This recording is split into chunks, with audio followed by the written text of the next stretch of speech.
श्रीगुरुभ्यो नमः। हरिः ओम्।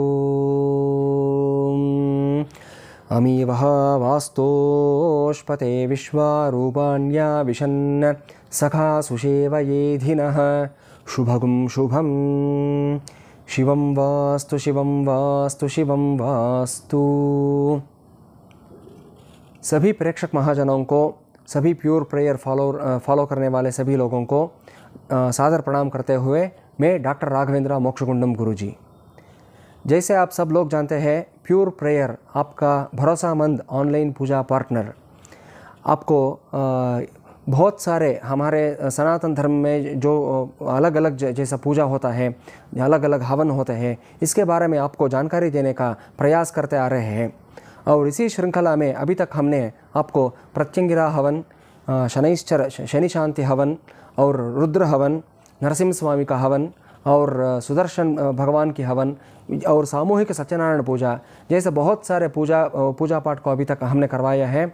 और आप सभी लोगों ने इसका भाग होने के बाद हमारा ये सारे प्रयत्नों को, सारे प्रयास को आपने बहुत यशस्वी किया है। इसके लिए प्योर प्रेयर का टीम बहुत बहुत आभारी है। और अब इसी श्रृंखला में हम आपको वास्तु भगवान का परिचय करवाने का एक प्रयास कर रहे हैं। ये वास्तु शांति हवन जो है, इसका बेनिफिट्स जो है आप तक पहुंचाने का एक प्रयास हमारा ये चतुर्वास्तु शांति हवन होता है। इस चतुर्वास्तु शांति हवन को अगस्त 31 को हमने करने के लिए ये सोचा है। और ये चतुर्वास्तु शांति हवन क्या है, वास्तु पुरुष कौन है, इस हवन में भाग लेने से हमें क्या मिलता है, ये सभी जानकारी आपको देने के लिए ये वीडियो हम बना रहे हैं। जैसे आप सब जानते हैं, वास्तु पुरुष हमारा घर का भगवान होता है। कोई भी प्लॉट हो, कोई भी लैंड हो, भूमि का भगवान, धरती का भगवान माना जाता है वास्तु पुरुष को।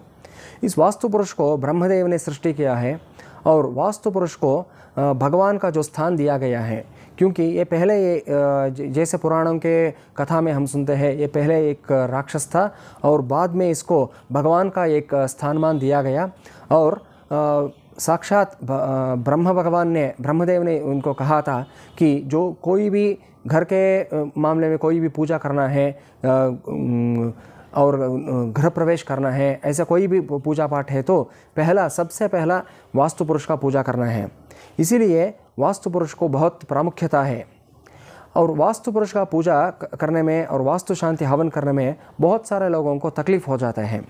क्या है कि घर बहुत छोटा होता है और वेंटिलेशन नहीं होता है और दूसरे लोगों जो आसपास रहते हैं इनसे बहुत तकलीफ़ होता है। कभी कभी इस करने का कॉस्ट जो बढ़ जाता है और करने का बहुत तकलीफ़ होता है।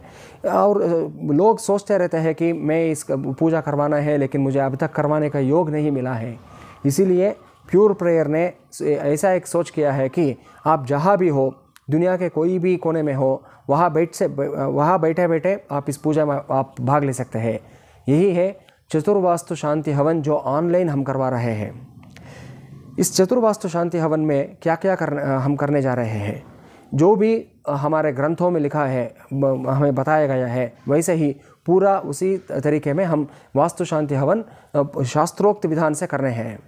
पहला विनायक का पूजन और पुण्याह वाचन, और इसके बाद कलश और मंडल में वास्तु भगवान का आवाहन करने के बाद ये वास्तु प्राण प्रतिष्ठापन भी करते हैं। इसके बाद वास्तु भगवान के जो संबंधित मंत्र होते हैं, चारों मंत्र, वास्तु भगवान को 4 रूपों में हम माना जाता है। एक है पूर्व वास्तु पुरुष, दूसरा है दक्षिण वास्तु पुरुष, तीसरा है पश्चिम वास्तु पुरुष और चौथा है उत्तर वास्तु पुरुष। यानी कि 14 ये चारों दिशा जो है, ये प्रधान दिशा, यहाँ वास्तु पुरुष का जो एनर्जी होते हैं ये अगोचर स्वरूप में रहते हैं वास्तु पुरुष। और हर एक दिशा में वास्तु पुरुष को इन्वोक करना पड़ता है, यानी उनको प्लीज़ करना पड़ता है। इसी प्रयास में अलग अलग मंत्रों ने हमें वेद में बताया गया है। इन्हीं मंत्रों के द्वारा हम वास्तु पुरुष का आवाहन करेंगे और षोडशोपचार पूज भी करेंगे। प्राण प्रतिष्ठापन करने के बाद ये जो मंत्र से हम हवन करने जा रहे हैं, स्वाहाकार बोल के भगवान को आहुति दे रहे हैं, इन मंत्रों का जप करना पड़ता है, जाप करना पड़ता है।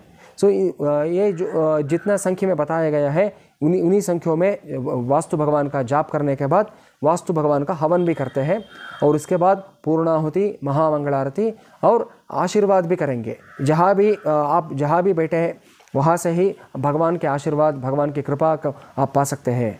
और वास्तु पूजा में एक बहुत प्रमुख विचार जो होता है ये है वास्तु मंडल का पूजा है। इन वास्तु मंडल में दो विधान है, एक है 84 घरों का एक मंडल होता है और दूसरा है 51 घरों का एक मंडल, यानी कि 64 और 81। एक तो 8x8 स्क्वायर वाला एक वास्तु मंडल होता है और दूसरा तो 9x9 स्क्वायर वाला दूसरा मंडल होता है। इन वास्तु मंडलों में उपदेवता जो होता है, वास्तु भगवान के संबंधित जो उपदेवता होता है, इन्हें वास्तु मंडल देवता माना जाता है। इन सभी देवताओं को आवाहन करने के बाद इन सभी देवताओं को पूजा भी करेंगे। और ये वास्तु मंडल जैसे शास्त्रों में बताया गया है, इसे हम ब्लूप्रिंट मानता है। इसे क्या है कि जो भी घर में हम, जो भी जगह में हम निवास करते हैं, उस निवास का आध्यात्मिक नक्शा माना जाता है, यानी कि मेटाफिजिकल ब्लूप्रिंट। यानी कि पूजा होने के बाद इस वास्तु मंडल को आपके घर में रखना पड़ता है, हमेशा के लिए वही ईशान्य दिशा में रहना पड़ता है। लेकिन ये तो प्रैक्टिकली बहुत मुश्किल का बात है, इसीलिए हमने एक सोच किया है, क्या है कि ये वास्तु मंडल में जो एनर्जी है, सारे पूजा करने के बाद वो सब एनर्जी आपको मिलने हैं। इसीलिए वो सारे के सारे वास्तु मंडल का एनर्जी एक पिरामिड में हम ट्रांसफ़र करने के बाद, जैसे शास्त्रों में बताया गया है, ये वास्तु पिरामिड होते हैं। इस वास्तु पिरामिड में ट्रांसफ़र करने के बाद ये मटेरियल जो है आपको, जो इस वास्तु शांति हवन में भाग लेते हैं, इनको एक तोहफा के रूप में आपको भेजा जाता है, कुरियर में हम भेजेंगे। और आइए अब हम सीखेंगे इस वास्तु मंडल का एक पर्याय स्वरूप में एक वास्तु पिरामिड जो है, इसका महत्व क्या है, इसके बारे में हम सीखेंगे। ये जो आप वास्तु पिरामिड देख रहे हैं, ये तो पंचलोह में बना हुआ है, यानी कि 5 धातुओं से 5 मेटल, कॉम्बिनेशन ऑफ 5 मेटल्स होते हैं। और पहला भाग, इसमें तो 3 भाग होता है। पहला भाग आप देख रहे हैं, इसमें तो एक पिरामिड है बड़ा वाला, और इसका अंदर तो 9 पिरामिड देखने को मिलते हैं आपको। और इसका अंदर तो आपको 81 पिरामिड्स, 51 पिरामिड्स देखने को मिलते हैं आपको।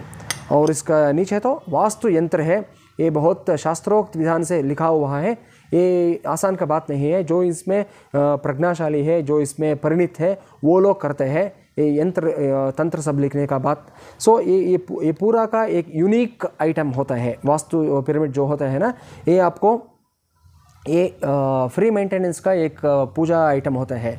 जैसा कि आप बहुत लोगों को सोच होता है, घरों में अगर हमने कोई प्रतिमा रख दिया, कोई फ़ोटो रख दिया, तो इसका पूजा पाठ हर रोज़ करना पड़ता है और इसका मेंटेनेंस बहुत कठिन होता है, और हमें घर में रखना है या नहीं रखना है, ऐसा बहुत आपके मन में प्रश्न आता है। लेकिन ये जो आइटम जो है ना, ये तो आपको ज़ीरो मेंटेनेंस है, यानी कि आपको हर रोज़ इसका कोई पूजा पाठ करने की ज़रूरत नहीं है, और इसके अलग सा कोई भी स्ट्रिंजेंट और रिगरस मेंटेनेंस और डिसिप्लिन्स कुछ भी नहीं करने की ज़रूरत नहीं है। बस पूजा होने के बाद इस आइटम को आप अपने पूजा मंदिर में, नहीं तो मास्टर बेडरूम में एक प्लेट में रख दीजिए। एक ब्रास प्लेट, नहीं तो एक सिल्वर प्लेट, इसके ऊपर एक लाल कलर का एक कपड़ा रखे, उसके ऊपर इसे रखना है। और ये रखने के बाद एक मंडल से दो मंडल समय के अंदर आप, यानी कि 48 दिनों से 96 डेज़ के अंदर आप जो भी इसका नतीजा है, जो भी इसका प्रभाव है, आपको खुद मालूम पड़ जाएगा। और आपका घर में कोई भी नेगेटिव एनर्जी है, नकारात्मक शक्ति है, वो सब घर के बाहर हो जाएगा और उस घर शुद्ध हो जाएगा। और आपका घर में प्रॉस्पेरिटी, मनशांति और संपत्ति, और जिनको हेल्थ का, तबीयत का कोई प्रॉब्लम है, उसमें आपको बहुत इम्प्रूवमेंट होना, और इससे अलावा कोई भी आपका मन का कोई चिंता है, वो चिंता दूर होना, और आपका कोई इष्टार्थ है, वो सिद्धि होना, ऐसे सभी तरह के आपके overall improvement and overall growth जो होता है, ये सब आपको मिलते हैं। और इस वास्तु शांति हवन में आप भाग लेने के लिए क्या क्या करना है, इसका प्रोसीजर क्या है, ये सभी आपको बताने के लिए नीचे दिए हुए कॉन्टैक्ट नंबर को आप कॉल करिए। हमारा बैक एंड टीम है, हमारा टेक्निकल प्योर प्रेयर टीम का हमारा टेक्निकल टीम लोग हैं, वो लोग आपको सभी जानकारी देंगे आपको। और हम चाहते हैं कि आप लोग अधिक संख्या में, जैसे हमारे पिछले सभी पूजा में आपने भाग लिया है, वैसे भी इसी कार्यक्रम में आप अधिक संख्या में भाग लेने के बाद इस कार्यक्रम को यशस्वी करेंगे, और सभी लोग भगवान वास्तु पुरुष का कृपा कटाक्ष पाने में और उसका अनुग्रह पाने में आप सब भाग लेंगे। धन्यवाद। भद्रं कल्याणं मङ्गलं शिवं शुभं शोभनं हरिः ओम स्वस्ति।